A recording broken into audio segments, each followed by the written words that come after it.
Welcome to our second annual Support Women in Tech panel. It's very exciting. All right. Again, thank you so much for being here. Thank you to our panelists. Last year is the first year that we had this panel, and we got a lot of really great feedback from those who attended last year. We also got some questions sent in to us for the panel, so we want to be able to share some of those. But we hope that as the panel goes on, we've got a few prepared questions, but if you have questions that come up, we really do encourage you to approach one of the two microphones and ask your question. We've got 45 minutes. Last year, we still had lines of people waiting to ask questions, and we'll definitely be around during the happy hour out in the lobby to answer questions, but please feel free to approach as things come up. So, I want to be clear about something before we start this panel, and that's that women in technology don't need fixing. It's the environment where they work. So, in the theme of that, our goal is to really give everyone an idea of things to bring back to their organization and ways that the organization can be fixed to better support women in technology. So what we'll do first is actually go down the line and get an introduction of each of our panelists. We'll find out who they are, where they work, and how they started in technology. So let's actually start with Taylor. Hey guys, I'm Taylor Bell. I work at Maryville University in St. Louis, Missouri, so we are in the Midwest. We are a private university, and we actually have the largest one-to-one in any private university.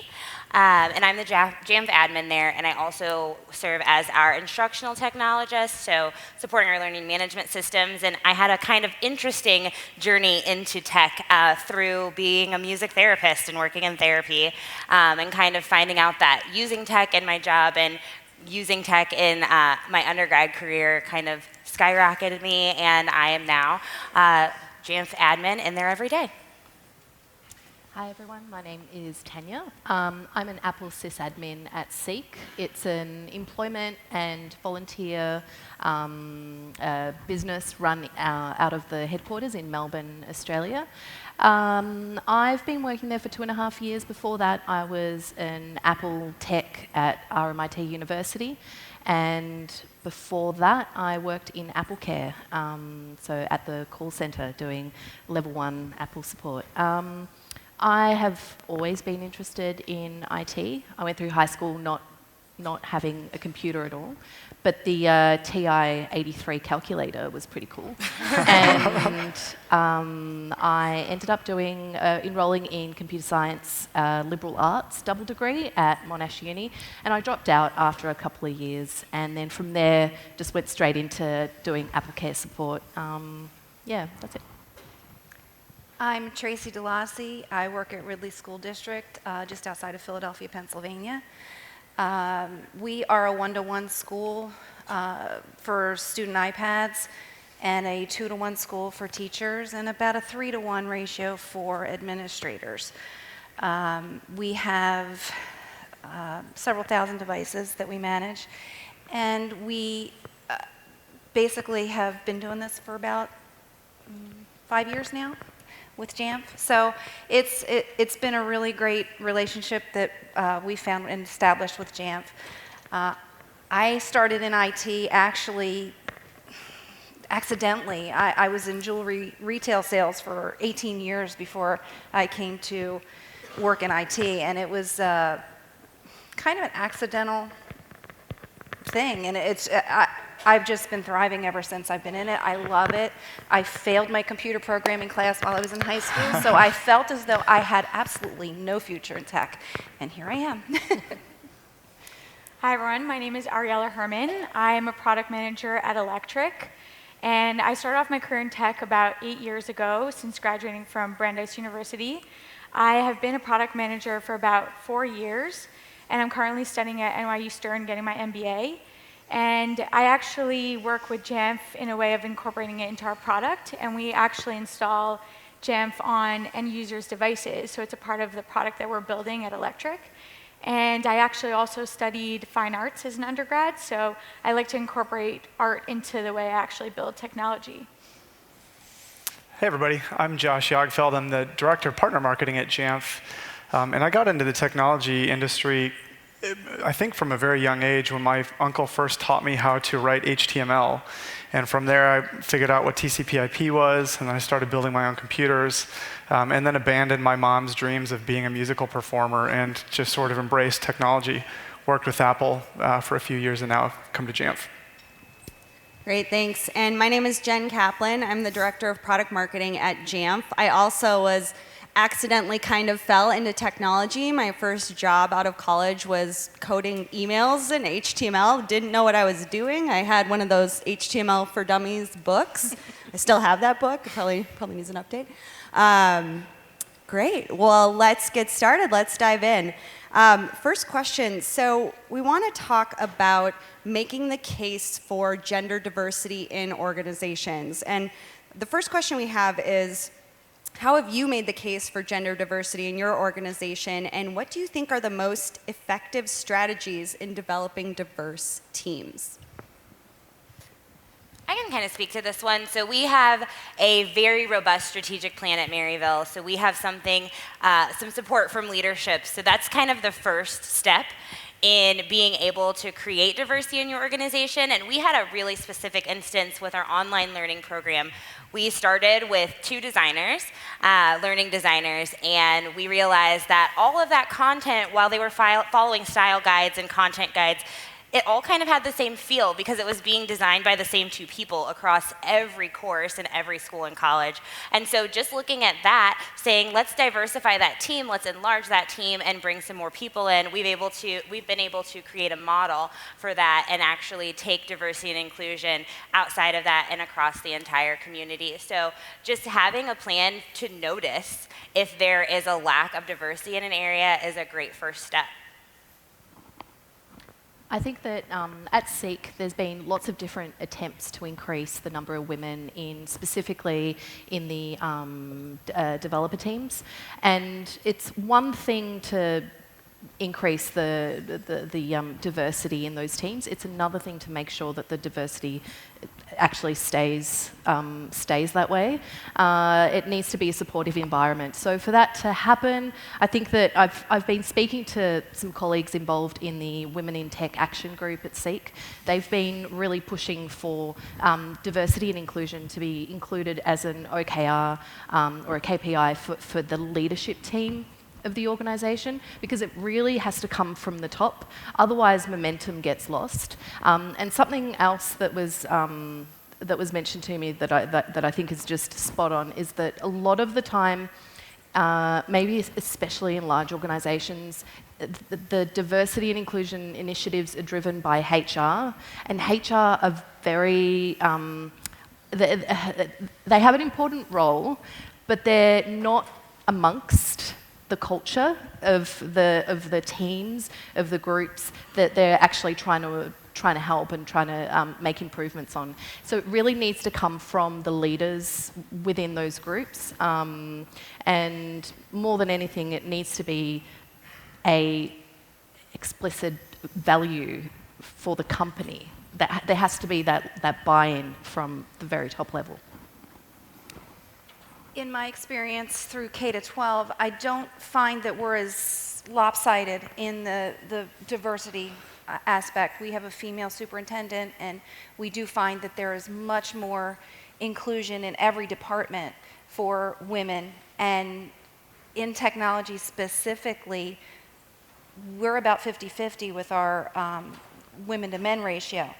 I find that it is maybe a better environment for more women to come in, or maybe it's a little bit easier, or it's a little more accepted because there were so many women teachers and things like that in a K-12 environment. So in my situation, I feel as though it's a pretty even ratio.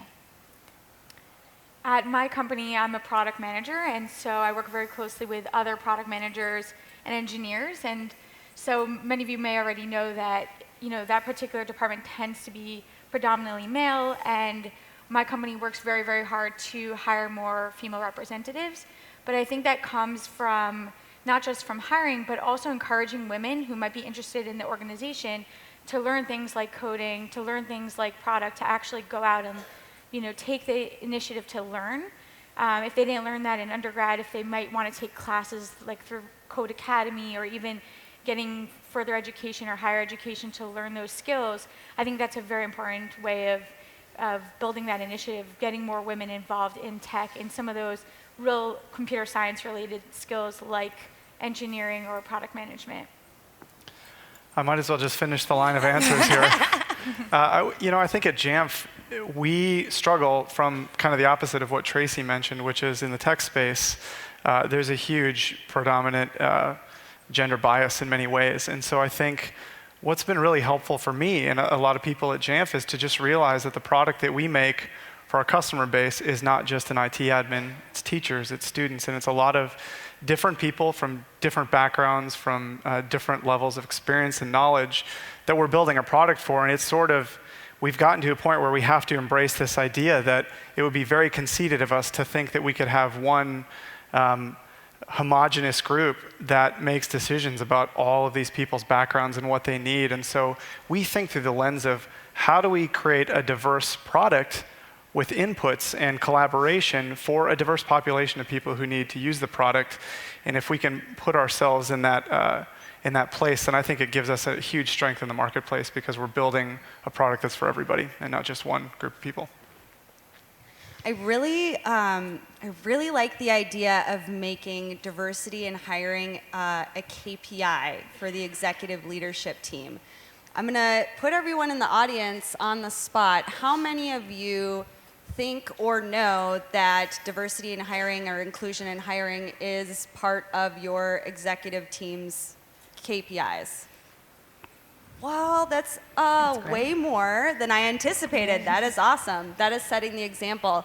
I was really curious to know that because I think that's I know that's becoming a trend, and it's really great to see that that is something that a big chunk of this audience is doing, but hopefully it will eventually be 100%. Okay, so mentioned earlier, women in tech don't need fixing, the environment needs fixing, and one area that especially needs fixing in technology is the gender pay gap. And what I'd love to hear is if some of you could talk a little bit about some of the specific ways that you've advocated for salary equity and any challenges you faced in your organization as others are advocating for the same thing. So for me personally, I made the mistake of. So I used to work at a university. At universities in Australia, I don't know if it's the case here, the pay that you receive, that your colleagues receive, it's all very transparent. You know exactly how much your manager's earning, and you also know up to what amount they could potentially earn, right? So it's very fixed, it's very rigid, and it's very transparent. And so moving from that university environment to the private sector, I was a bit lost. And I did find out shortly after I started that people in a similar role to me, similar responsibilities, a similar experience, were earning more than I was. And so I really think that talking about money shouldn't feel as uncomfortable as it actually does. And the only people that gain from this environment of secrecy are those that are signing the check. And so it's to every worker's advantage to be more transparent and out there and not be, for it not to be full of this kind of secret shame, I guess. Yeah. If I can, I also want to add to that I think the most important thing in terms of salary negotiation is to do your research. So it's really, really important for women when going in and negotiating a particular salary to go and research on Glassdoor, on other platforms that actually do have salary information available. What is the current base salary that's being paid out to that particular group of people? Because that information is readily available, and if you needed to use a recruiter to find that information, to double check your numbers, but go in knowing that number because that's really important information, and know that you're never going to go lower than that actual number. And you'll be surprised by how much negotiating power you'll have if you're informed by what the salary is for a given population or for a given city or a given particular job title. So I just want to jump in there with the No there's something apologizing allowed. there's a very specific problem with being a Mac admin when it comes to researching salary, because we just don't really have the numbers or the stats, and also for a lot of us the job title kind of just changes job to job, and so when it came to renegotiating my salary, it was I think I was originally system administrator, but then it became Unix system administrator, because there was no such thing as an Apple system administrator, and so that bumped it up a bit. Also, if your job title is client platform engineer, which I think is really kind of aligns more with what I do in my day-to-day job, apparently I should be earning a lot more. So there is something a bit tricky with researching for Mac admin roles. I agree, because when you start looking up, the other side that I was looking into is when you are looking on Glassdoor and you're looking in your area, that's deceptive. I live not even 10 miles from Philadelphia, so Philadelphia Center City makes a lot more significantly than what I would make in Delaware County, which is just outside. So, Yeah. It's a little tricky. Right. I think it's worth mentioning that that presents a really challenging problem for the applicant, which isn't necessarily fair. From a people leader standpoint, what I think is incumbent on us is when we're hiring great talent is to do your best to reward that talent for what they're bringing to the organization. And if you have a good competency around writing fair, gender-neutral PDs, and you're putting out jobs based on skills and years of relevant experience, then you can build a really, really great system around pay banding. And it's as a leader, I feel it's a responsibility to you to understand exactly what that person is worth in the marketplace and pay them a fair wage based on their experience. Because if you do that, it doesn't matter if it's any certain kind of person. It's all based on who they are and what they bring to the company, and you should reward somebody for that, because they're going to drive tremendous value for you as a part of your team. In education, K-12 specifically, we also put a lot of value on what degrees you have. So if you don't hold all of the degrees, or you don't have a teaching certificate, in that case, you're devalued in K-12 public education anyway. So it's kind of a tricky situation for me and my female coworkers, because the guys can come in and say, oh, well, I'm a network engineer, and they're going to make this much. The girls kind of do have to basically scratch and claw for everything that we're getting. And we do. We're fortunate that we have, a really solid support system within our department. So. It's interesting. One of the things that we've started doing at Jamf to help combat those types of situations is on our job descriptions. The boilerplate is this type of degree or this many years of experience, but we've started adding this type of a degree or equivalent experience, so that we're opening up the opportunity for people who maybe don't have a degree that aligns or didn't get the opportunity to get a degree to still apply and bring relevant skill sets to that role, and that's something new that we've just implemented, but that I think has been really helpful for Jamf to expand the pool of candidates that we're going after. On that note, I also remember somebody saying something last year at the Women's Conference that really resonated with me. As a woman, we tend to look at a job description and say, I can do that, I can do that, I don't know how to do that. I'm not qualified for this job. And instead of saying that, look at it a different way. Go, I can do that. I've never done it, but I know I can do it. So, and you go and apply for the job anyway. Just have the confidence in yourself to do what you need to do. That.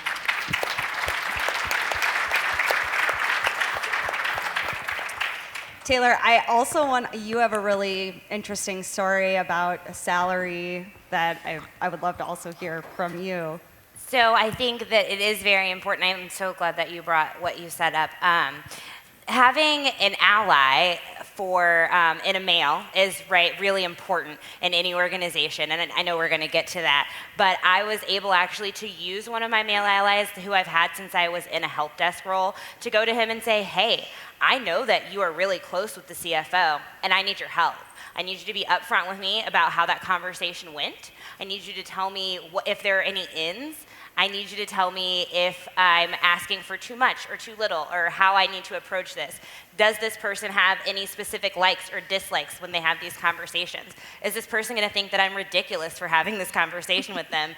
And he was very receptive. He said, you know what, I would love to help you. And we actually sat down, we met a couple of times, and I was able to actually go in, talk with the CFO with all of this information that I had gathered, and actually get a raise, get the salary. Not quite what I was asking for, but they got me up there. So being able to rely on an ally, and also to know that you can learn skills. Like, just because you can't do it today doesn't mean that you can't do it ever. And I think for girls, not just in STEM and not just in any specific area, we are taught that if we can't do it, then we're probably good at something else. And I don't think that that's something people do on purpose. I think that that's just one of the downfalls of raising girls, right? That we have to, as humans, kind of take a look back at. Anything can be achievable. Any skill can be achievable with practice, right? When you're bad at math, sometimes it just takes practice, right? Maybe you're still bad, right? But you increase that skill level. Like, I'm not doing trigonometry, but like, I can definitely do more than add and subtract. So knowing that you have the ability to grow, just maintaining a growth mindset and finding not just an ally, but really a co-conspirator, right? Somebody that's gonna like get into the thick of it with you is really helpful in that case. I want to take a moment just to remind everyone that if you do have a question or a topic you want to bring forth, we have our microphones. Oh, we have our very first brave person asking a question. Thank you. It's not so much a question, but I just wanted to relate my experience on salary. I worked at a company for 9 years with no raise. And I did the best job there because my ticket count was higher than anybody else's. Eventually, they let me go, went back to school, didn't finish my degree, and I kept getting recruited for this job that I knew the manager, and I'm like, is it crazy? It's still crazy, okay. And so I talked to 3 different recruiters in succession, and my first question was, what's the rate? Well, what do you want? No, what's the rate? First question. I need to know what the rate is. They gave me some lowball number, $28 an hour. I said, that's a joke. And they're like, well, it's just doing this. I said, no. As a Mac admin, I'm going to have to be responsible for all these machines, plus any escalations, plus training the service desk, training the remote support people, training the field support people, setting expectations, setting standards, because I already knew that none of this was in place. And most of us who work in enterprise places, none of that's in place for the Mac side. We're the ones that have to do all of that. It's not business as usual. It is literally a dynamic role. That's one thing my husband helped me with. He's like, you don't do BAU. You're doing a dynamic role. So I got to the point where I was able to negotiate a 6-figure salary. Woo! Yes, it is possible. And we have to be able to start with that recruiter and have to tell them, this is not what you think it is. This is a laundry long list of things. That's the only way we're going to be able to level set. Like I said, it wasn't so much a question, but I wanted to share my experience. Yeah. Absolutely. Thank you for sharing.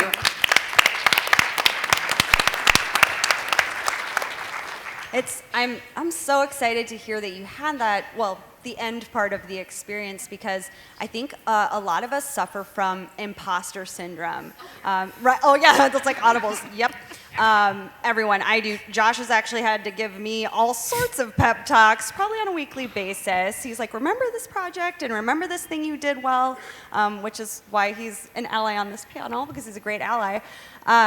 it's this mixture of anxiety and the inability to recognize your own success. And women are more likely to experience imposter syndrome. And so we got a few people that wrote in and asked, how do you overcome this imposter syndrome? And are there any tips or tricks that your organizations have implemented that help women in technology overcome imposter syndrome? So I can speak to this from a really personal standpoint. I actually have a colleague who was previously my supervisor, and I'm now her supervisor. She was my Mac admin, and she's since moved over to the iOS side. Yay. And she didn't really realize all that she did in her roles. She didn't really see her value. And since my boss is a male, he's not only an ally, but he is indeed a co-conspirator, he said, well, do you not see all the things that are missing now that you've come to this space? And he actually had her sit down and evaluate all the changes that she'd noticed since she no longer did her previous job. And when she took a look at that, she realized that there were tons of gaps that were not able to be met because she was not the person doing the job. It just is happenstance that a male took over her job, which made her feel a little bit better. Like, we don't want a man bash, but the fact that she was able to do it and people were not confident in her skills, that just made her feel better. So now we actually go every 3 months, at least once a quarter, and we say, okay, what have we done? Where has value been added? Where are things missing? Has anything changed? Does this align with how I see myself within the organization? And that's what you need to ask yourself. Do the things that you're actually doing, do your deliverables and your output mirror the vision that you have of yourself? If not, it may be time to kind of realign your way of thinking about it. I love that. It's like a retrospective. And then you have all that documentation of the things that you've done. That's great. Yeah, it's definitely helped me as well, just keeping track of what I've achieved during the year. It's really easy at the end of the year to forget, or even after a month, because I'm doing a lot. And I think that in the Mac admin space specifically, it took me a really long time to recognize that because I don't look like the typical Apple fanboy, because I'm not the typical Mac admin, what you would expect a Mac admin to look like, to sound like, that doesn't actually mean that what I have to contribute to the field is any less value. I think that that's taken me a really long time to get there, especially when, I don't know, just the fact that I don't know what kind of, it's not that I don't know, I just don't care what kind of graphics card is on the latest MacBook Pro model. Like, hardware, it's like, I just don't care, I'm not a gamer, it just, and getting to the point of just being able to acknowledge that there is strength in diversity, in that I have a unique voice, I have something unique to contribute, and that is a good thing for the company that I'm working for, and yeah, that's my way. In my situation, I struggle with imposter syndrome daily. I give myself pep talks regularly because I don't have the typical, guys tech background. I didn't go through school. I didn't do all of the steps that were needed. I didn't get the certifications and the degrees. However, and I don't speak tech in most cases. I use generally more of my sales skills to help people get through difficulties, especially being in the teaching environment. You're struggling with teachers that really don't know, their nose from their elbow as far as what they're going to do on their computers. So when you're trying to get through that Mac admin portion of your life, you're trying to do things that are making every day easier for teachers. And when I sit back and I look at my accomplishments as far as that goes, it gives me a little bit a boost of self-confidence, and I do try and, with generally the girls in my office and the girls in our department, we sit around and we celebrate, all the good things that we've done on a regular basis. We're like, yeah, this is great. Did you see how great? Everybody's got their bad days, but what it boils down to is what I find is helpful is celebrating your accomplishments, and with your female coworkers specifically. And you know what's cool too is that it gives you the opportunity to measure your aptitude, not just the direct experience, right? Because you could look at a job and say, I can't do that because I haven't done this before. But I think if we take the time to measure the things that we've done. Has anybody here had like a business requirement dropped on them that you didn't know how to satisfy? And it's like, we have to be FedRAMP compliant or something like that. And you're like, got it. To me, that's an opportunity, especially for women who suffer from, or anybody who suffers from imposter syndrome, to quantify that over time. And then when they're confronted with a scenario where it's like, I don't have that skill or I haven't done that before, I can look back and say, but you know what? I took on this huge project that I was not a subject matter expert in, and I nailed it. So I can do it again and again and again because I have a high level aptitude. I also find that when we do have a project that I really don't have any expertise in, just listening to the problems that are being discussed and the different things that are being bounced around, I'll have some input, and that might be the thing that solved the problem. And it's kind of nice and it's rewarding because even though I don't have the expertise in that particular field, I do have some solid input and value. If I can also add that it's incredibly important to have a woman or female ally, because I've been in an organization where that wasn't the case, and if anything, it's so important to have someone advocating on your behalf and not actually, saying, well, it doesn't look like you're actually really doing the best job possible. If anything, women should be advocating for each other. We should be the ones who are out there saying, look how amazing she is at her job. She's working, to learn this new project, learn this new task. Let's advocate for each other, be each other's, allies every single day, because that's how we're actually going to move up and break that glass ceiling for everyone. Love that. We have another question from the audience. Yeah, I guess it's good timing with the glass ceiling for everyone comment, because I wanted to ask if you or your companies have any plans around intersectionality when it comes to diversifying your teams. Not just focusing on women in general, but women of color in specific, or people with different gender identities, etc.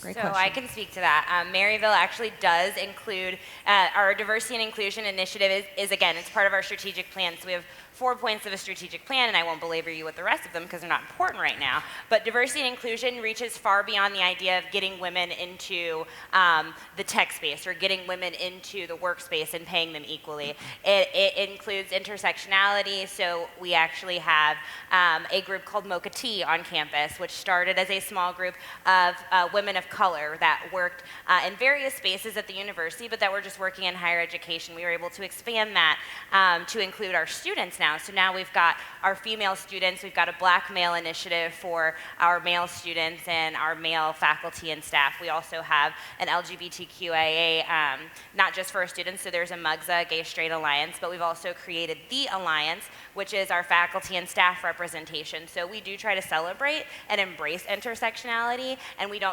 try not to just talk about it, we also try to show people how we execute that on our campus.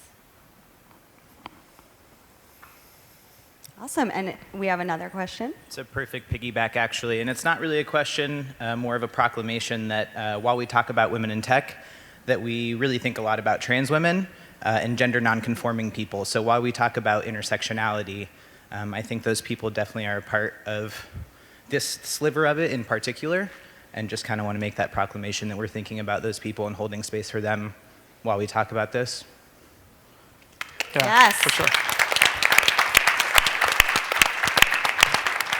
Absolutely. I think, speaking from the Jamf perspective, one of the things that we do is we have a lot of people that go to a lot of different tech conferences, and the whole idea behind the pronoun buttons that you saw this year, both the pronouns and the buttons that say hashtag I'll go with you and offering to go to the restroom with people who may not feel comfortable going alone, is something that we saw at a Google conference. And I think we're always trying to go out and find examples of other tech companies that are doing a really good job at bringing all those those groups in, and we'll just straight up copy them, and that's fine, because, we didn't even know there was an option, and it's like, oh, of course, and yes, we can do that. So sharing those ideas, I think, is so critical, and borrowing from what works and doing that research has been really, really helpful for us.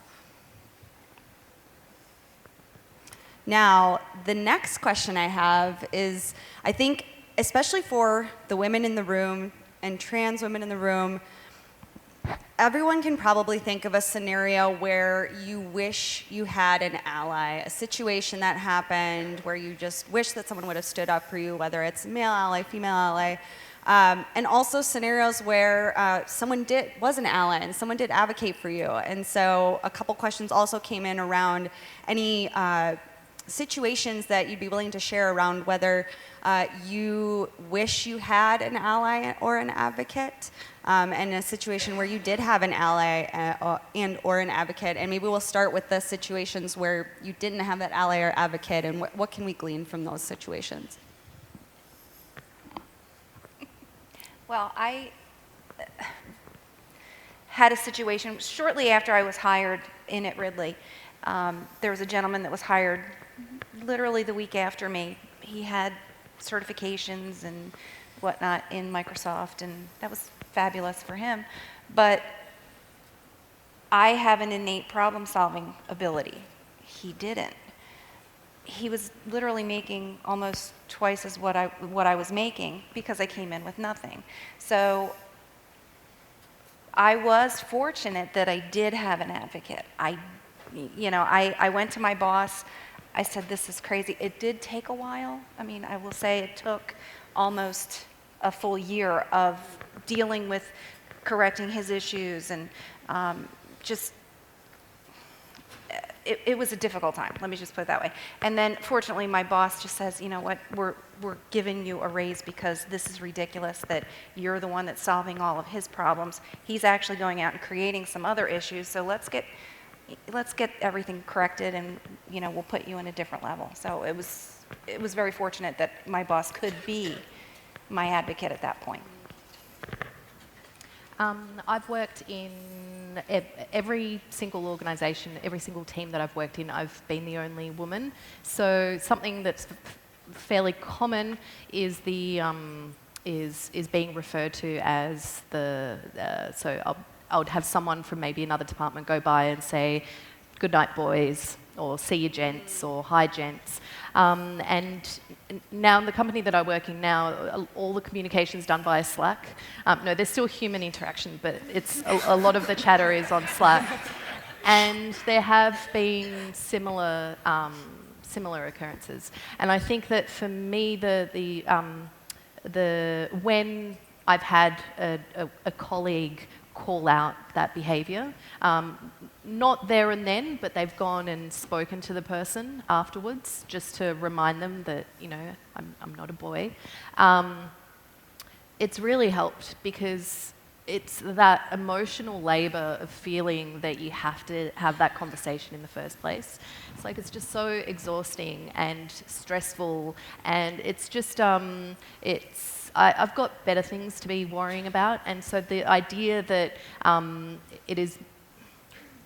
it shouldn't really be my responsibility to call that behaviour out. I would expect my male colleagues to do the job for me, and it would just be wonderful if that consistently happened. Thank you. That's great advice. I mean, we have a lot of questions that come in from men who want to know, how do I get started? I want to be an ally, I want to be an advocate, but I don't really even know where to start, and I don't know what's okay. That's a perfect example of someone that says, hey guys, hey boys, hey dudes, noticing that and calling it out so it's not on the woman to have to call that out, I think is an incredible piece of advice for allies and advocates. I also have an experience with our network engineer who ends up going to high-level meetings with the director and one of the other guys, and sometimes he'll sit in this meeting and he'll go, "Where's Tracy? She should be here." Yes. So even if you're a guy and you're in a situation where you know that somebody has some valuable input and they were just overlooked for the meeting, it's an opportunity to just speak up and say something, because then the next thing that happens is I get a phone call from my boss, can you run over because we need you here.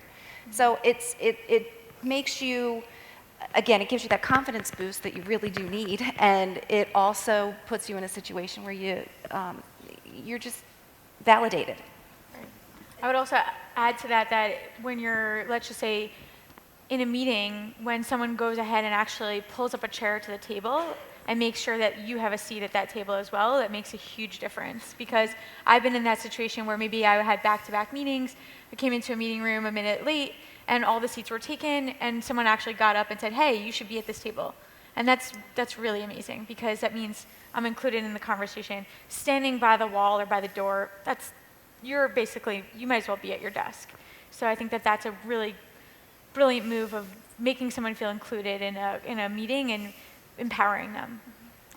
And I think that having a space at the table is awesome, and it is important for our male allies and colleagues to leverage their privilege to help us with that. But once we get to this space, we need to make sure that we're heard, and we definitely need support there. I have literally sat in a meeting and said, for these items, we need to come up with objectives, because that's what is going to give us our deliverables. That's how we're going to drive outcome, is if we have tangible objectives that we can leverage.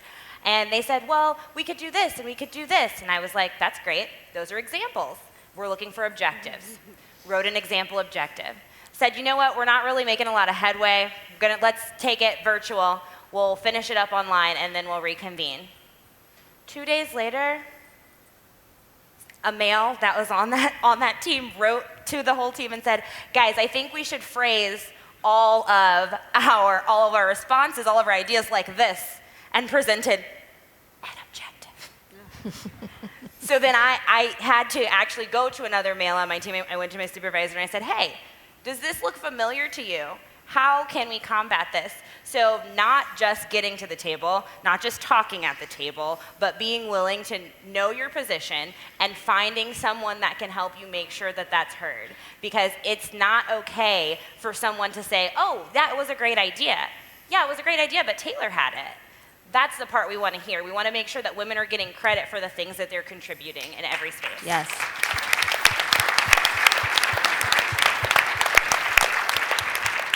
I'll pick on Josh for a second, because something that happens often in meetings, you get excited and passionate, and sometimes people will talk over each other, and Josh will actually stop people and say, hey, Jen was talking, or hey, this person was talking.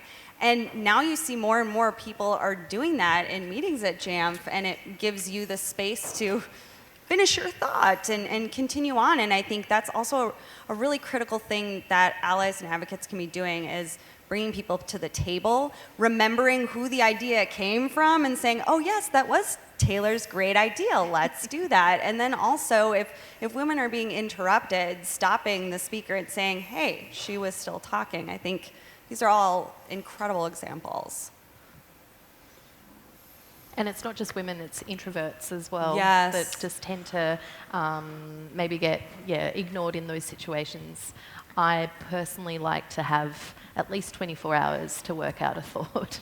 So the idea of a meeting where all these ideas have to be like out there and sold is very daunting. And that means that you're not getting the best out of me, if those are the expectations, if that's how your company works. And I'd also I think that all of us have to really look at our own internal, like the biases that we hold when we meet someone. What kind of assumptions are we making based on the way that they look, the way that they're talking or walking, or because I do think that sometimes an assumption is that I am not as technical or not as competent compared to my my colleague that looks the part, and that's incredibly unfair.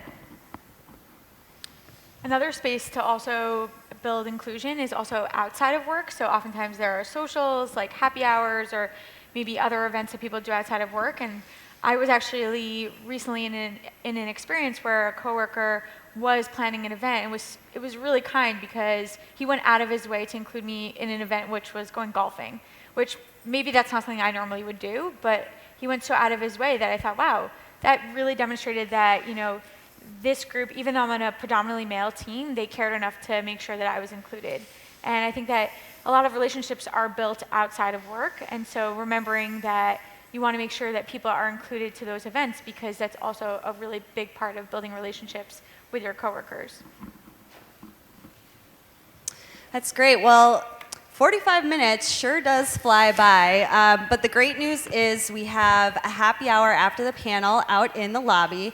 And you might notice that a couple of us are wearing these shirts. And we've got a few names of women on these shirts, and if you don't know who they are, then the shirt is doing its job, because we want you to go out and research these women. These are C-level executives at technology companies. And if you like the shirt and would like to purchase the shirt, it's available out in the lobby as well. And the proceeds are going to fundraise for the Support Women in Technology group that we have at Jamf and the activities that we're doing for women both at Jamf and the communities. So thank you to our panel.